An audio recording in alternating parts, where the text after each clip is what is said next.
ഈ red coloured food items ആണ്, പ്രത്യേകിച്ച് ക്യാൻഡീസ്, മിഠായികൾ. നിങ്ങൾ ശ്രദ്ധിച്ച് നോക്കുക, ധാരാളം ചുവന്ന മിഠായികളുണ്ടാകും, ചുവന്ന കളറുള്ളത്.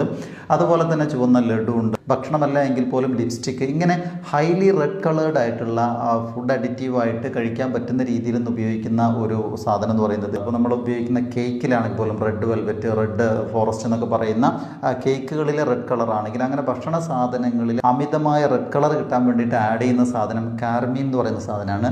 ഈ കാർമീൻ എന്ന് പറയുന്ന സാധനം എടുക്കുന്നത് ലാറ്റിൻ അമേരിക്കൻ കൺട്രീസിൽ കണ്ടുകൊണ്ടിരിക്കുന്ന ഒരുതരം ബഗ്സ്, ഒരുതരം പ്രാണികളിൽ നിന്നാണ്. ആ പ്രാണി ഇങ്ങനെ പൊട്ടിച്ചു കഴിഞ്ഞാൽ തന്നെ ചുവന്ന കളറാണ് വരിക. അതിനെ പുഴുങ്ങി ഉണക്കി പൊടിച്ചെടുക്കുന്നതാണ് കാർമീൻ എന്ന് പറയുന്നത്. അതിന് കൊച്ചിനിയൽ എക്സ്ട്രാക്റ്റ് എന്ന് പറയും. അപ്പോൾ ആ സാധനം നമ്മുടെ നാട്ടിലെ മൂട്ട, അതുപോലെ ചെള്ളുകൾ, അതുപോലെ പിന്നെ കൊതുകിൻ്റെ ഒക്കെ പോലെ ചെറിയ ചുവന്ന കളർ ഉണ്ടാകും ചിത്രത്തിൽ കാണുന്നത് പോലെ, അതിനെ പൊട്ടിച്ചു കഴിഞ്ഞാൽ റെഡ് കളേർഡാണ്. ഇത് ഫുഡ് അതോറിറ്റി അംഗീകരിച്ചാണ് ലോകത്ത് മിക്കവാറും രാജ്യങ്ങളിലൊക്കെ ഈ കൊച്ചിനിയൽ എക്സ്ട്രാക്റ്റ് ആഡ് ചെയ്യാൻ അനുവദിച്ചിട്ടുണ്ട്.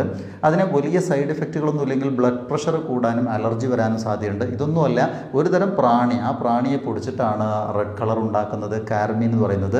അതുകൊണ്ട് തന്നെ ചെറിയ കുട്ടികളെയൊന്നും അധികം ഈ ക്യാൻഡി ടൈപ്പും മിഠായികൾ തിന്നാൻ അനുവദിക്കാതിരിക്കുന്നതാണ് നല്ലത്. അതുപോലെ രണ്ടാമത്തതാണ് ശരിക്കും മൗത്ത് എക്സസൈസ്, ഫേസ് എക്സസൈസ് എന്നൊക്കെ പറയുന്ന സാധനമാണ് ചൂയിങ്കം. ചൂയിങ്കം എന്ന് പറയുന്നത് ഒരു കാലത്ത് ഉണ്ടാക്കിയിരിക്കുന്നത് ചിക്കൽ എന്ന് പറയുന്ന ഒരു എക്സ്ട്രാക്റ്റ് ആണെന്ന് പറഞ്ഞാൽ, നമ്മുടെ സപ്പോട്ടയുടെ മരം പോലെ സപ്പോർട്ടില്ല എന്ന് പറയുന്ന മരത്തിൻ്റെ കറയാണ്, നമ്മുടെ റബ്ബർ പാൽ എടുക്കുന്നത് പോലെ എടുക്കുന്ന പാലാണ്. ആ പാലിൽ കുറച്ച് അഡിറ്റീവ്സൊക്കെ നമ്മൾ മധുരവും മറ്റ് സാധനങ്ങളൊക്കെ ചേർത്തിട്ടാണ് ഉണ്ടാക്കിക്കൊണ്ടിരുന്നത്. ഇപ്പോൾ അതിൻ്റെ ലഭ്യത കുറഞ്ഞപ്പോൾ ഭൂരിപക്ഷം കമ്പനികളും ഉണ്ടാക്കുന്നതെന്ന് പറയുന്നത് പോളി ഐസോബ്യൂട്ടിലീൻ എന്ന് പറഞ്ഞാൽ ശരിക്കും ഒരു ആർട്ടിഫിഷ്യൽ റബ്ബറാണ്. ആ റബ്ബർ എന്ന് പറഞ്ഞാൽ നമ്മുടെ ടയറിനുള്ളിൽ ട്യൂബ് ഉണ്ടാക്കുന്ന റബ്ബറാണ്. ആ റബ്ബറിനകത്ത് മധുരം ചേർത്തിട്ട് ഉണ്ടാക്കിയിരിക്കുന്ന സാധനമാണ് ചൂയിങ്കം. അതുകൊണ്ട് തന്നെ അതിൻ്റെ അംശങ്ങൾ വയറിൽ പോയാൽ ബുദ്ധിമുട്ടാണ്. മറ്റ് synthetic resins, polyvinyl acetate, poly ethylene, ഇങ്ങനെയുള്ള റബ്ബർ ഓർ ആർട്ടിഫിഷ്യൽ റബ്ബറുകൾ, പ്ലാസ്റ്റിക് ഐറ്റംസ് വരെ ചേർത്തിട്ടാണ് ച്യൂയിംഗങ്ങൾ ഉണ്ടാക്കുന്നത്.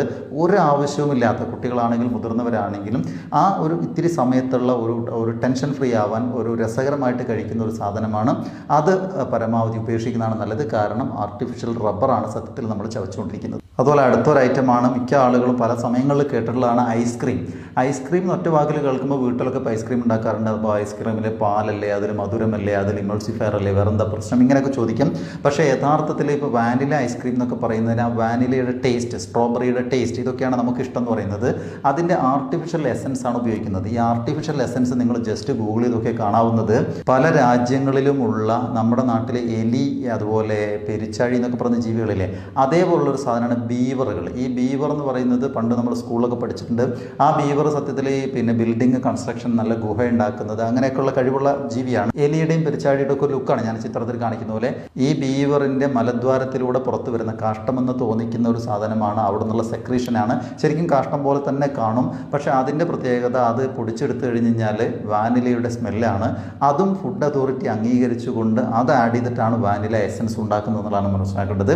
അപ്പോൾ അതുകൊണ്ട് തന്നെ ഏതോ ഒരു ജീവിയുടെ മലത്തിലൂടെ വരുന്ന കാഷ്ടം തന്നെ പറയാവുന്ന വൃത്തികെട്ട സാധനമാണ് സത്യത്തിൽ നമ്മൾ ഐസ്ക്രീമിൽ ഉപയോഗിക്കുന്നത്. അപ്പോൾ ഈ ബീവറുകളുടെ പിന്നെ മലദ്വാരത്തിലൂടെ വരുന്ന ഇതിന് പറയുന്ന പേര് കസ്റ്റോറിയം എന്നാണ്. കസ്റ്റോറിയം നിങ്ങൾ ഗൂഗിൾ ചെയ്താൽ കാണാം. ഈ കസ്റ്റോറിയവും യൂറിനും കൂടെ മിക്സ് ചെയ്ത് കഴിഞ്ഞാൽ ശരിക്കും വാനിലയുടെ സ്മെല്ലാണ്, വാനിലയുടെ ടേസ്റ്റാണ്. അതുകൊണ്ടാണ് ഐസ്ക്രീമിൽ ഈ സാധനം ഉപയോഗിക്കുന്നത്. ഇനി അതുപോലെ പറയാവുന്ന അടുത്ത ഭക്ഷണം സാധനമാണ് ശരിക്കും ആളുകൾ അനാവശ്യമായിട്ട് കഴിക്കുന്നത്. ഇപ്പോൾ ഏത് കടയിൽ ചെന്ന് കഴിഞ്ഞാൽ ഇഷ്ടംപോലെ തൂക്കിയിരിക്കുന്ന, കുട്ടികളെ അട്രാക്ട് ചെയ്യുന്ന സാധനമാണ് പൊട്ടറ്റോ ചിപ്സ്. ആ പൊട്ടറ്റോ ചിപ്സ് എന്ന് പറയുന്നത് സത്യത്തിൽ നമ്മൾ വീട്ടിൽ ഒരിത്തിരി ഉണ്ടാക്കി കഴിക്കുന്നതോ അങ്ങനെയുള്ളതോ അല്ല, അല്ലെങ്കിൽ ചെറിയ കുടിൽ വ്യവസായങ്ങളുള്ളതല്ല പറയുന്നത്.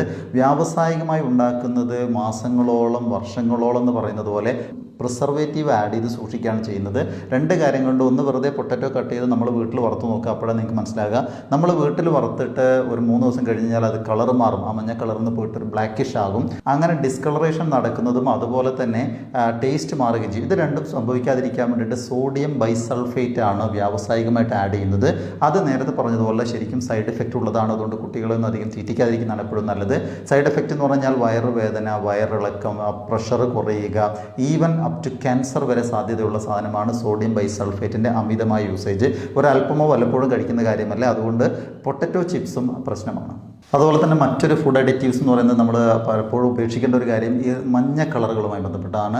അത് ലഡു ആണെങ്കിൽ മിക്കവാറും എല്ലാ ബേക്കറി ഐറ്റംസിലും അത് കാണാം. അതുപോലെ പോപ്കോണുകൾ, നമ്മൾ വീട്ടിൽ നിന്ന് പോപ്കോൺ ഉണ്ടാക്കുകയാണെങ്കിൽ വൈറ്റ് കളറായിരിക്കാം. അതേസമയത്ത് കടയിൽ നിന്ന് വാങ്ങിക്കുകയോ അല്ലെങ്കിൽ അങ്ങനെ വലിയ വ്യാവസായികമായിട്ട് ഉണ്ടാക്കിയതോ ആണെങ്കിൽ അതിൽ മഞ്ഞ കളർ കാണാം. അത് മഞ്ഞളാണ്, നമ്മൾ തെറ്റിദ്ധരിക്കരുത്.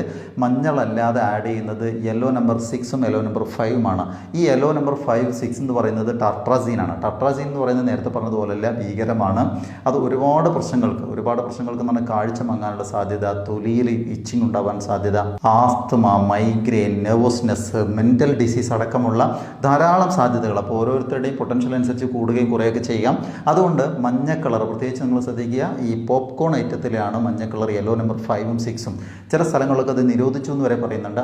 അത് ഫുഡ് അഡിറ്റീവ്സ് ആയിട്ട് ചെറിയ അളവിൽ ആഡ് ചെയ്യാമെന്ന് പറയുന്നുണ്ടെങ്കിലും കൂടുതൽ ആഡ് ചെയ്തിട്ട് മഞ്ഞ കളർ ആക്കുന്ന സാധനങ്ങൾ ടാർട്രാസീനാണ്. ടാർട്രാസീൻ എന്ന് പറയുന്നത് സൈഡ് എഫക്റ്റ് കൂടുതലുള്ള ഒരു ഐറ്റമാണ്, കെമിക്കലാണ്. ഉപയോഗിക്കാതിരിക്കുന്നതാണ് നല്ലത്.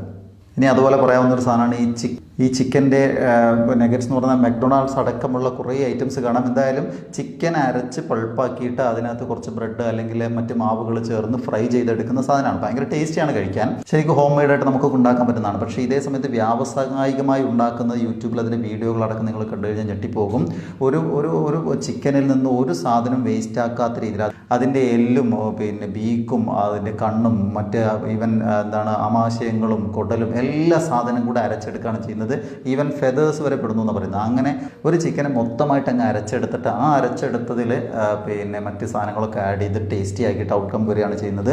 അതിൽ ചത്തുപോയ ചിക്കൻ ഉണ്ടാകും, ബ്ലഡ് കളയുന്നില്ല, എല്ലാം കൂടെ ചേർത്തിട്ടാണ്. അതുകൊണ്ട് തന്നെ അത്തരം ചിക്കൻ ഐറ്റംസ് കഴിക്കാനുള്ള ടേസ്റ്റ് മാത്രം കണ്ടുകൊണ്ട് ഒരു ജങ്ക് ഫുഡ് എന്നുള്ള രീതിയിൽ നമ്മൾ പരമാവധി കഴിക്കാതിരിക്കുന്നതാണ് നല്ലത്.